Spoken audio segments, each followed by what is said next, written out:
Assalamualaikum warahmatullahi wabarakatuh. Kali ini aku mau menyampaikan sebuah pendapat, sebuah opini yang menurutku tepat ya sampai sepanjang waktu pun ini mungkin bisa dijadikan referensi, mungkin bisa dijadikan em, pengingat bagi kita semua bahwa hidup di zaman tahun 2020 sampai ke belakang itu kita pasti merasakan hal-hal yang agak-agak tidak adil atau hal-hal yang mungkin merasa tidak mengenakan di dalam hati.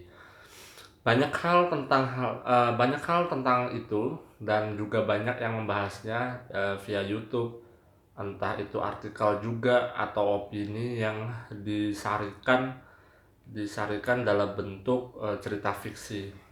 Aku pernah membaca buku Terelie yang judul bukunya itu tentang negeri para berdebah.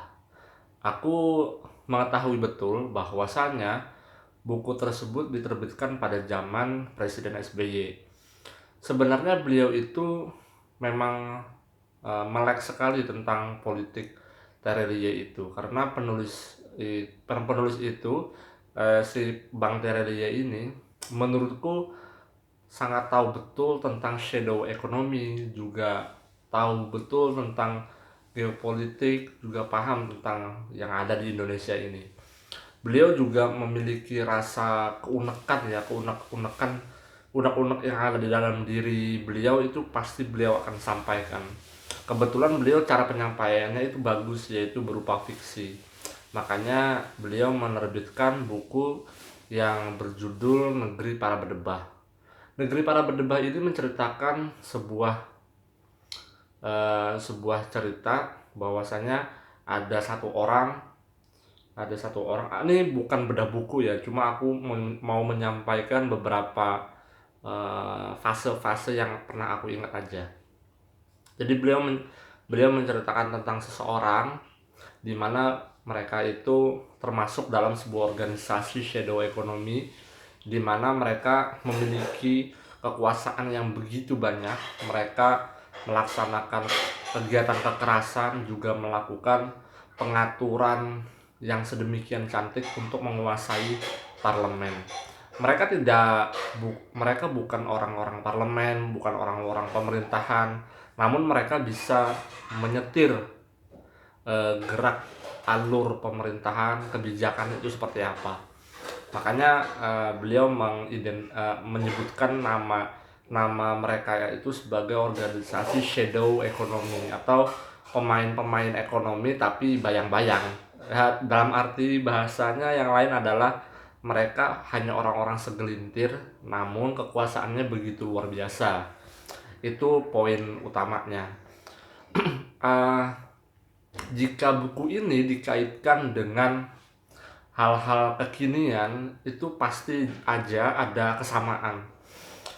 Misalkan ketika Bang Terelie itu menyebutkan sebuah organisasi dengan ciri-ciri seperti ini, pasti di otak kawan-kawan yang sudah pernah membaca buku Terelie yang Negeri Para Berdebah pasti mengetahui, oh ini karakternya di menteri ini, oh ini karakternya adalah pemimpin ini. Beliau pintar sekali untuk mengiaskan sebuah fenomena menjadi sebuah karya fiksi.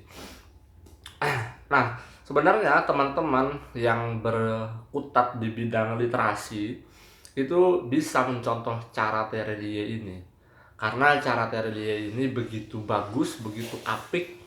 Beliau mengeluarkan unek-unek beliau lewat buku fiksi melalui karya. Namun setiap karya itu pasti saja ada pangsa pasarnya dan juga ada pembencinya. Itu sudah sunatullah karena setiap orang itu pasti ditakdirkan ada yang menyukai dan ada juga yang tidak menyukai.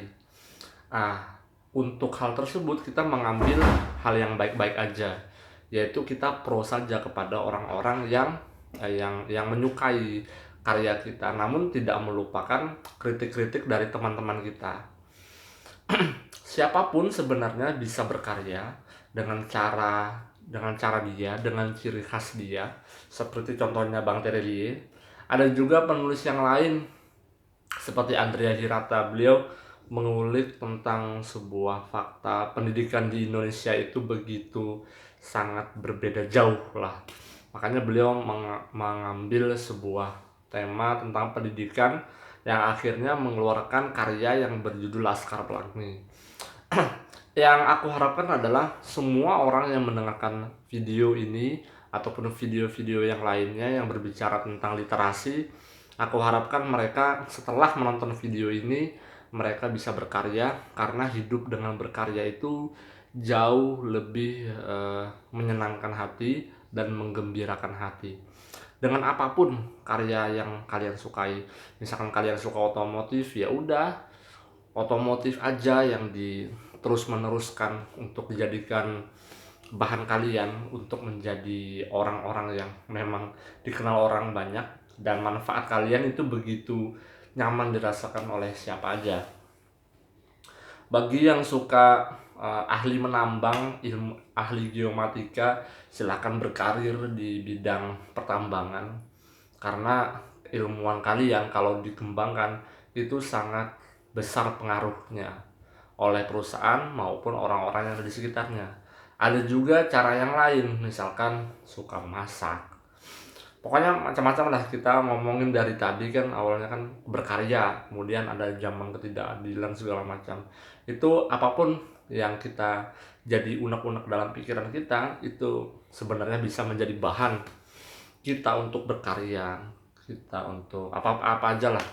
Bahkan kalau kita menyimak hasil karya orang, itu kita merasakan, wah luar biasa sekali, apalagi manfaatnya begitu sangat dirasakan.